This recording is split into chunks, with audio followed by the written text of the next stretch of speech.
guys. I'll start with one of mine on my list. I tweeted it or I texted you guys. I don't know why I was late to the game. I probably should have saw this movie when it was in the theaters, but it's on Peacock right now. The Holdovers. I don't know if either one of you guys have seen it. Paul Giamatti stars in it. It's he plays a cranky history teacher at a remote prep school.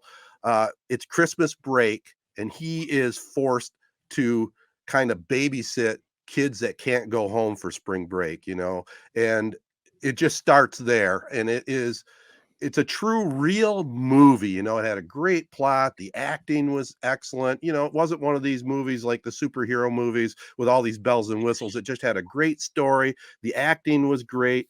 I think he has a legitimate chance to win the Academy Award. He's a great underrated actor. And if you get a chance, it's three stars on the 3-point scale. The Holdovers, excellent movie. And if you have Peacock, you can watch it for free. Did it ever go to theaters or did it started out in the theaters. Oh, yeah. Okay. Yep. And he's nominated for Academy Award. They might have a couple other awards. I think the lady that played the school cook, she got stuck there over break as well. And I think she's nominated for Best Supporting Actress. But it's just I couldn't recommend it more. It's just a fun 2 hours, really well done. It kind of reminded me, I don't know if either one of you remember the Dead Poets Society. Oh. Yeah. With I've seen parts of that movie. I haven't seen that. That's with why am I blanking on Robin Williams plays? Yeah. That's really good. It kind of reminds me of that because it's kind of a period place. This takes place in 1970. When they do those kind of films, they hold up forever. You know. So Giamatti's really good. I mean, he's been a supporting actor. He's sometimes like the secondary guy in a lot of movies, but he can definitely carry the lead. He's a really good actor. Yep. I got a big one. This is actually what I've been sitting on for 2 weeks now. Lord of the Rings. So the final trilogy of my reviews of this series is in 2.9 stars on the TED 3-point scale. I mean, pretty solid. Peter Jackson. Yeah. I don't know. It's weird. I feel like once you watch them, you become almost like a cult follower of these movies. It's hard to explain. They're not perfect, but there's something magical that you really appreciate about them, especially given when they were made. I still can't get over how good the CGI looks and everything. And Peter Jackson, absolute visionary. Again, back in 2002, he's putting out these massive battle scenes that I'd put up there with Game of Thrones level, action way back when. Just the way this movie was casted. Elijah Wood as Frodo, perfect. Sean Astin as Samwell, perfect. Ian McKellen as Gandalf, that's perfect. Yeah. I mean, Andy Serkis, maybe one of the most underrated, character actors. That guy is unbelievable with how he can play, Schmeagol and Gollum, basically the two guys that he plays in this movie. The list goes on and on. The music, the imagery. Oh, the music is amazing. Simplistic yet complex story that Lord of the Rings is. It's just incredible, man. Oh, it's fantastic. I'm glad. So if we're going to talk about it a little more, because Ted, right, you've never seen any of them, right, Ted? No, I'm getting intrigued. I might have to spend some time and watch them. It sounds pretty good. Like we said, do not watch them when they're on TBS or, whatever. No. Pop in the DVD or wherever they're. I don't even know if they're streaming. Where did you watch them, Jared? Oh, Max, did you have the DVDs or on Max? I think Max. Oh, okay. Max, I believe, has the full extended editions. Yeah, I got it. I have Max. I was gonna say, so watch that. Do not watch them on TBS. But Jared, so what do you think about The Ring? You were always wondering, why? What is this all about, or whatever. So a listener of the pod basically is kind of like a Lord of the Rings diehard fan. Was kind of filling me in on. To be honest, I'll have to go back and read the text on what exactly the ring symbolizes. But essentially, there's 9 different, smaller rings, and this one singular ring controls the rest of them. Right. To be honest, I still don't fully understand it, but I still get it. Right. He also, I think the movie. I've heard people say the movies. Yes, they are 3.5 hours long. The movies do a pretty good job of doing that. But I have some friends who are they read all the books, and they were the books lay it out. The books, you get it. So, the movies can only kind of do so much. Right. The same guy, basically, he had a great line where he basically said the Fellowship, which is the group of those 9 guys, the hobbits and all these other guys. Basically, he described that Gandalf was kind of the Billy Bean of the Lord of the Rings universe with how he was able to assemble like a dream team. It's like a perfect squadron. It really is. Yeah. And it's just hard to explain. It's like a team I want to be a part of in some way, somehow. One scene I just got a shout out that was my favorite of the entire series. So there's this big battle, and whatever they're not called the Fellowship, whatever the good guys are called, are running away from basically dragons, and it's a wide open field. It's beautiful how it's shot. Gandalf is like back at the fortress. They're running away. They're getting picked apart by these dragons. In comes Gandalf on an all white horse with his like staff, shines like some sort of light at these dragons. Apparently, it's called Nazgul, and like the music with this little like 10-year-old boy's like harmonious voice. It's like, wow, this is like how I imagine heaven would feel. He goes in, saves the day, scares the dragons away, and then like leads this whole cavalry back home to the fortress. So Ted, I think we need to keep the Lord of the Rings reviews coming. We need you to watch them. I will definitely check that out when I have some time. I did want to throw in here though, Matt, you said you aren't into Game of Thrones, dragons, this and that, but there's dragons in this, huh? Yeah. I know that's the one. Yeah, fantasy type movies. That's why I never got into Star Wars and Game of Thrones. But for some reason, I think because when these came out, I was in high school / college. I mean, everyone was watching them. Right. It was one of those like, if you weren't watching Lord of the Rings, like what were you doing? And it would be like everyone's at home chilling, having drinks and stuff. So let's put on Lord of the Rings and talk about it or whatever. Orlando Bloom as an elf also is fantastic. Great casting, really, the cast is really good in those movies. It's been a while since I've watched them. So you're making me want to go back and watch them because there's probably a lot of, and they're so long, like there's probably a lot of stuff I even forget about the storyline, but for sure. Ted, shave out, a whole holiday, weekend, Ted, do it. Yeah, it's going to probably have to wait till after March Madness, to be honest with you, but we'll see. Yep. Another movie which me and Matt have both seen, Iron Claw. Mm-hmm. I've had this circle for a long time. I broke down, bought it for $20 to rent it. So did Matt. Yep. I mean, I'll give my quick thoughts real quick on it.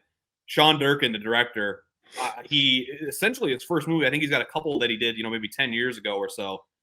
You could tell it was definitely his passion project. He nailed it. The wrestling scenes, A+. The setting, apparently they shot it in Baton Rouge. It makes you want to live there. This like beautiful farm they're on. Just perfectly casted. The Zac Efron, I thought it's his best performance he's ever had as the main guy is Kevin Von Erich. Who also I thought was very good was Harris Dickinson, who's in the movie Triangle of Sadness, which is a weird kind of indie flick that I saw that I really liked. He's unrecognizable as another Von Erich brother, David. I thought he was incredible. As kind of in David's role in this wrestling trio he was kind of the showman. He was the one that was doing all the promos and talking and doing all that sort of stuff. I just thought those two plus Jeremy Allen White as Carrie Von Erich just perfectly casted, and they were clearly dedicated to their roles. I mean, Zac Efron, I don't know if he took roids. I don't know how he could achieve his physique without roids, to be honest. But wow, they nailed this movie at every turn. Yep. No, it's an easy 3 out of 3. And like we said to Ted, I know you don't want to drop. You already spend enough on your TV. That's where I'm at. But the justification, like Jared and I said, if you're gonna spend money to go to Owasso Cinemas and watch a movie, or wherever you're gonna go to watch a movie, it's similar to that. I get it. Stay at home on your couch, pop your own popcorn up in your kitchen, and watch down there. But no, it's an easy 3 out of 3. If you wanted to wait until it was free wherever it's going to stream. Mm-hmm. I mean, Jared laid it out perfectly. That the cast is fantastic. Jeremy Allen White, because we watched Shameless, and he's Lip in Shameless, and we haven't watched The Bear, and I know he's like won a ton of awards and stuff for The Bear. His role in that, he's an incredible actor. He's one of my favorite. Like, if people ask you who your favorite actor is, I don't always think of him, but then like whenever I see him in a movie, it's like, man, he was so good. Yeah.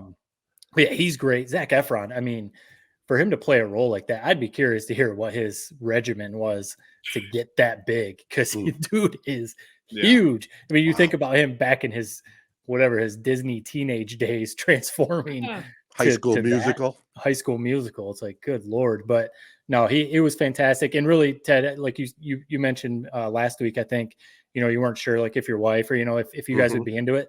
Yes, it's wrestling. That's what it's about.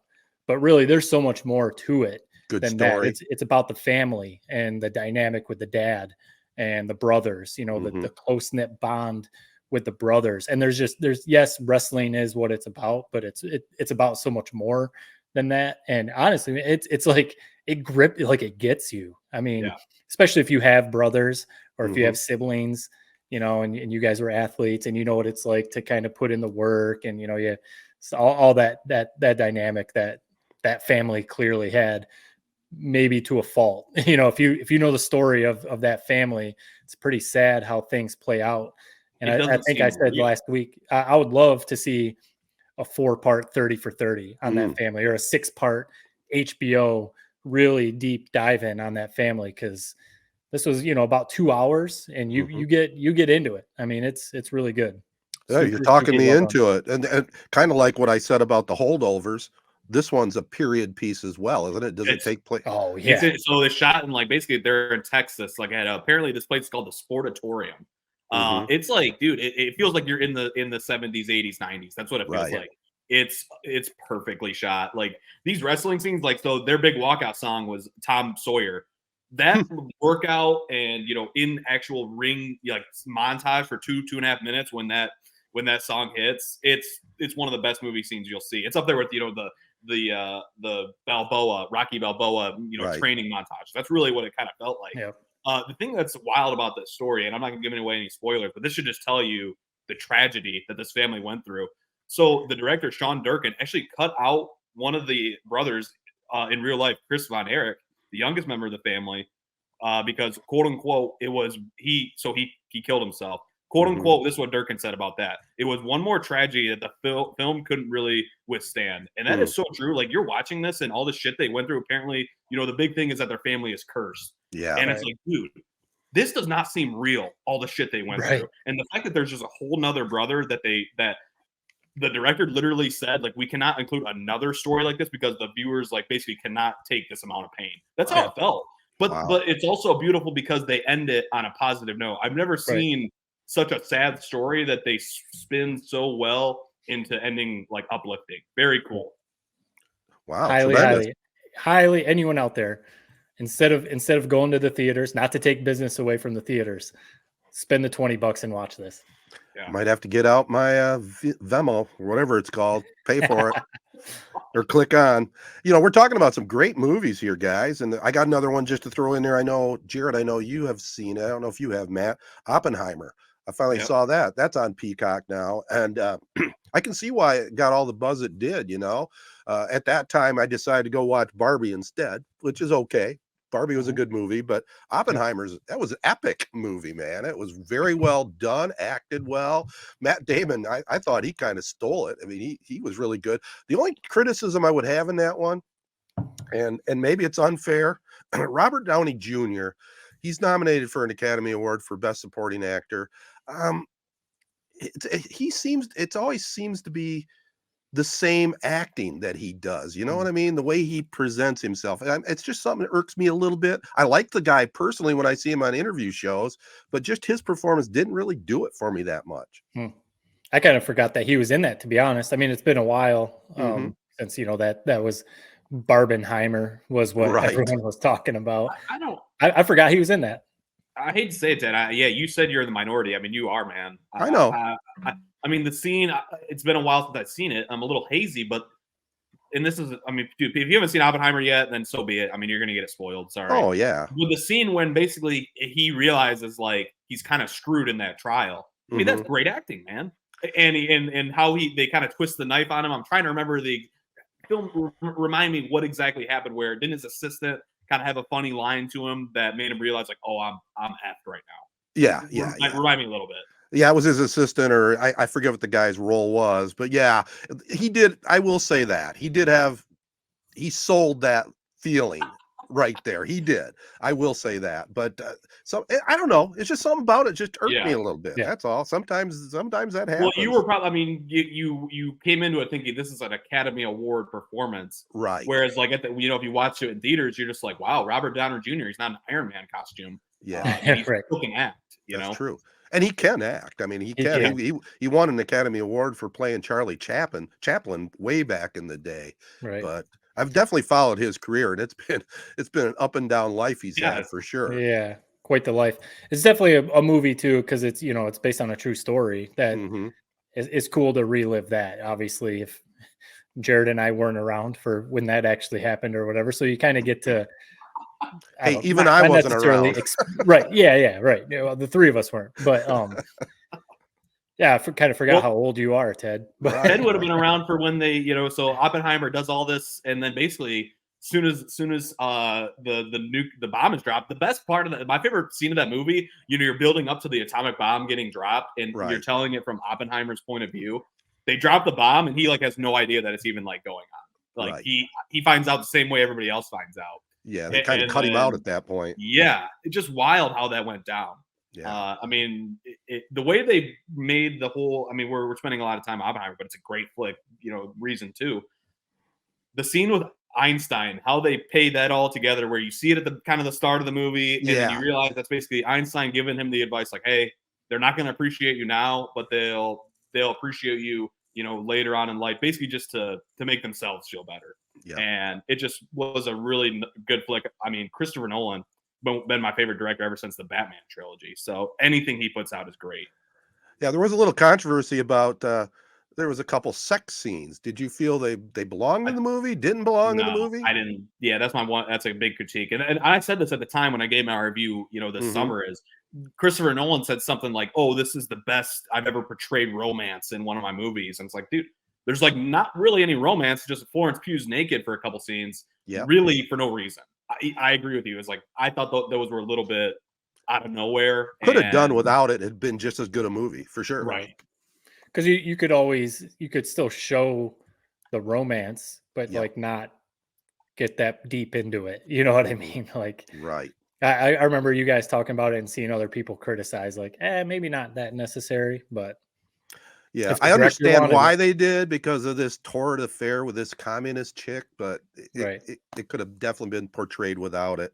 I don't want to sound like a grumpy old man there, but that's overall, I'd say a solid 2.8, 2.9, just from my rating. And I got to quickly throw out here, Jared, I meant to talk about a couple weeks ago. You said, hey, since I'm the resident SNL guy that watches every episode, Shane Gillis.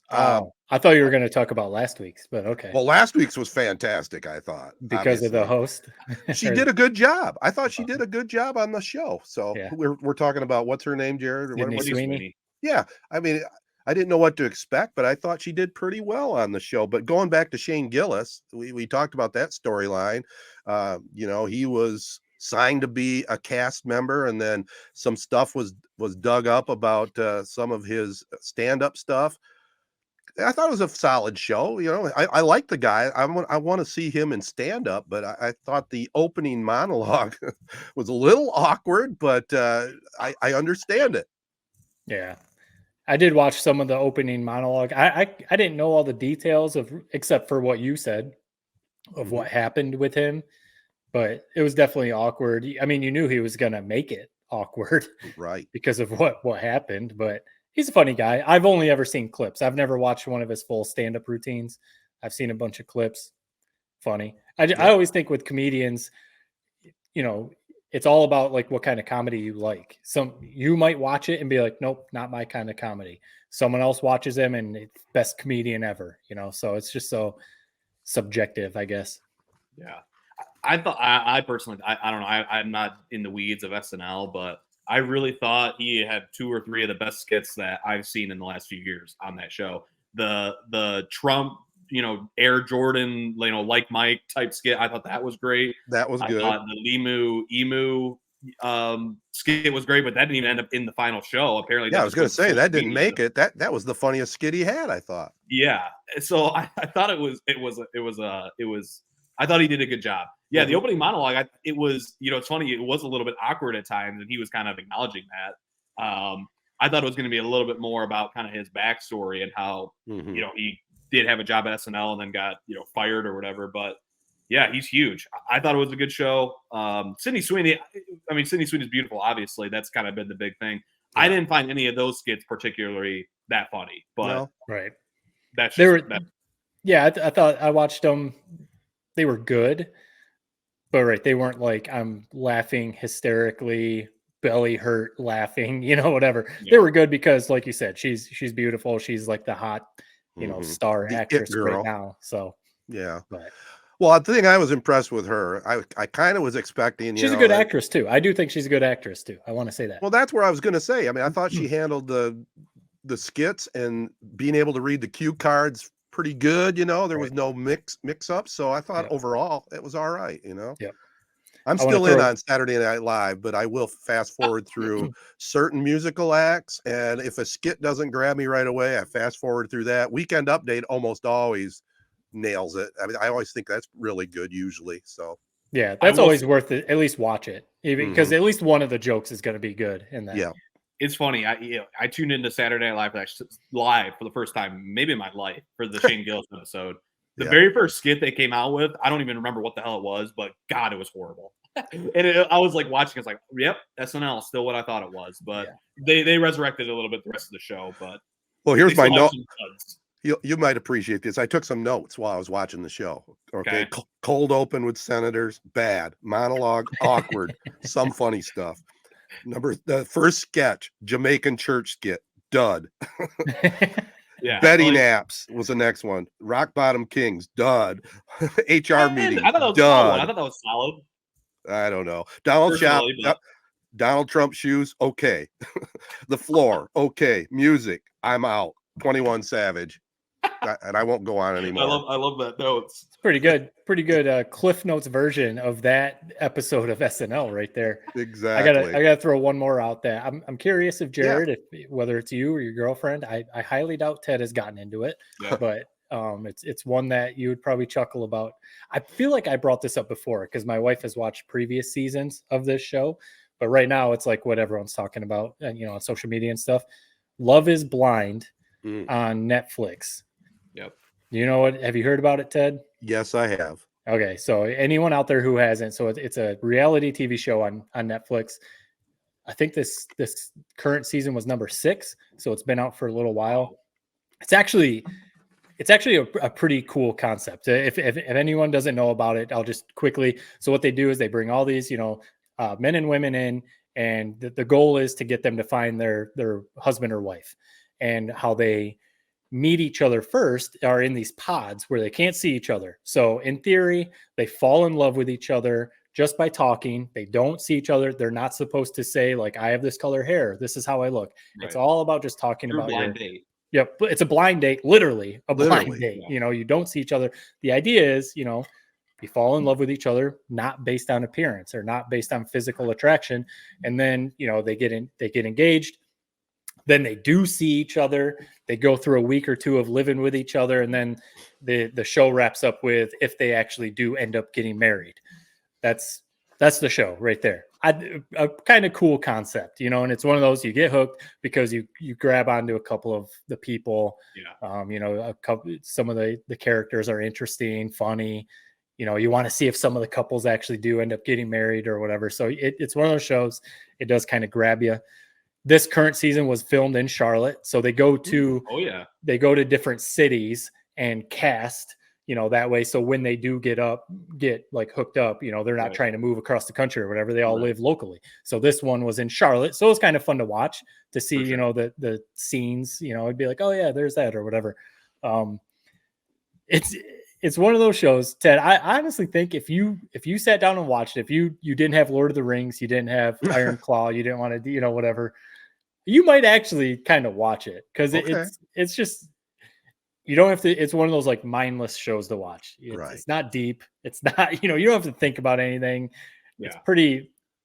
Some of it's just pretty cheesy too. It's kind of like, really, are they taking this that seriously? Some of the stuff, but I would say it's one of those shows. If you've got nothing else to watch, turn it on, see if it's something that interests you, and it's kind of fun. Some of the characters are cool. It's worth a little bit. Well, the one thing you're talking about, it's one of those shows that you can watch with your significant other, right? I mean, and then you can make snide comments or whatever when you're watching it. That's part of the appeal of some of those shows. I know the one show I'm not getting back into is Naked Attraction. That thing is, I'm out of here on that one. I watched one episode of that and said, okay, that's enough of that one. Yeah, but so the final season, so you got, or the final show aired, so you got to see if some of the couples actually did make it through. Only one of the couples actually made it through to getting married, but yeah, a lot of drama, unnecessary drama. Obviously, everyone on the show is attractive, so Right. you So is got that is that It's on- Netflix, and how many episodes a season?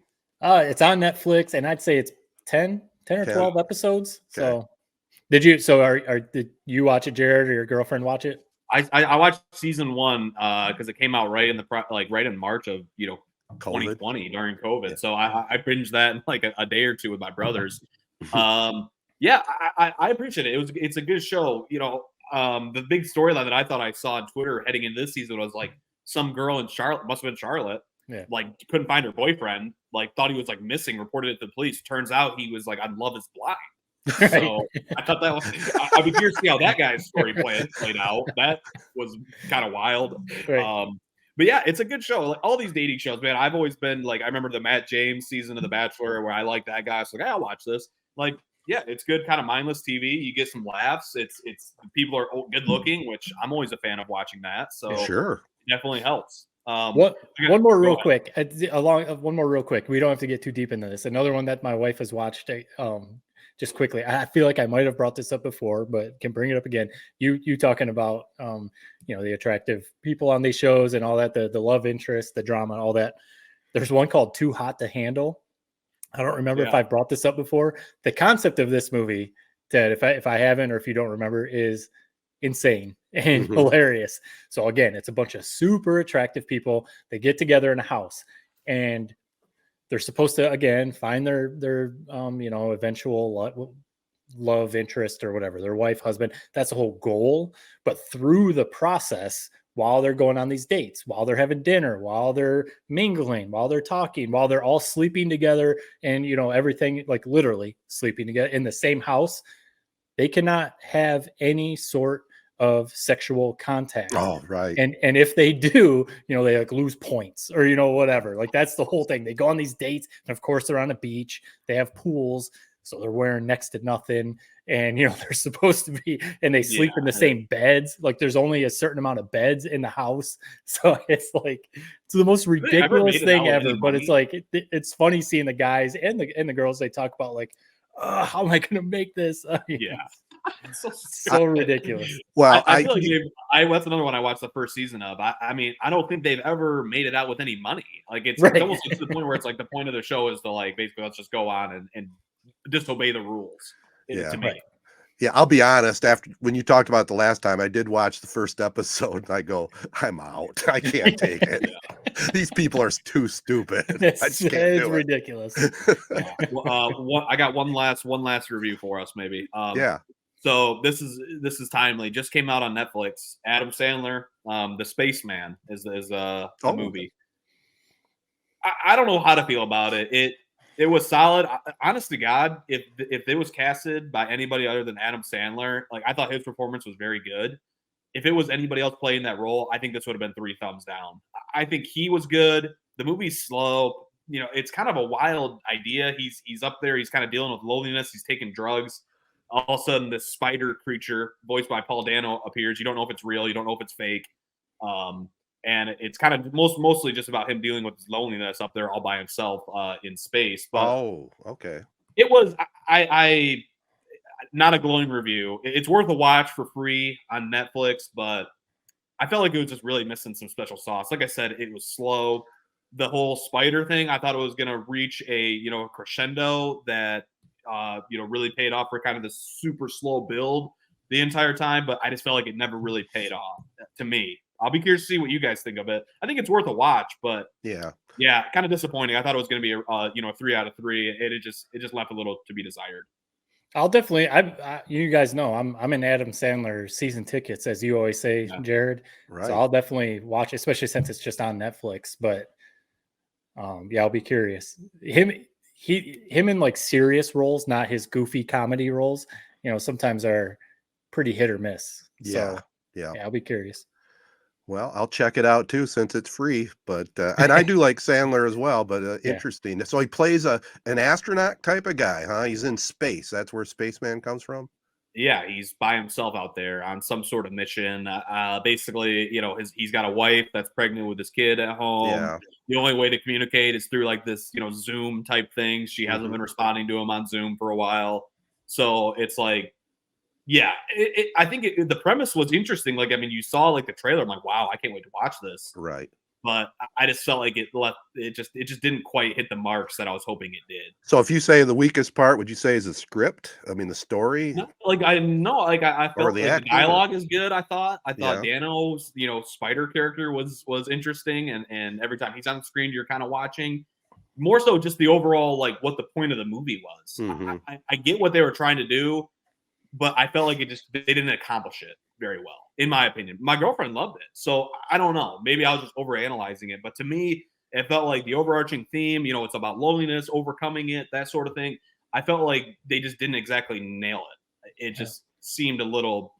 Like I said before, it left something to be desired. All right. Well, I'm glad we got Tedertainment out of the way this week. A good elongated one, especially with the Academy Awards coming up. But I was just thinking, man, it's basketball now. I don't know if I'm going to fit much in here. I'll have to sneak some things in periodically, but it's a good time of year, boys. Good podcast again. Good to catch up. Jared, I don't know if I like you calm like today or shot out of the cannon like last time, but it's all good. It's all good. Yeah. It all depends on when we record, man. These morning podcasts, I'm like, you know, it takes me about 30 minutes to even wake up during them. So let's keep them in the morning then. No. Yeah.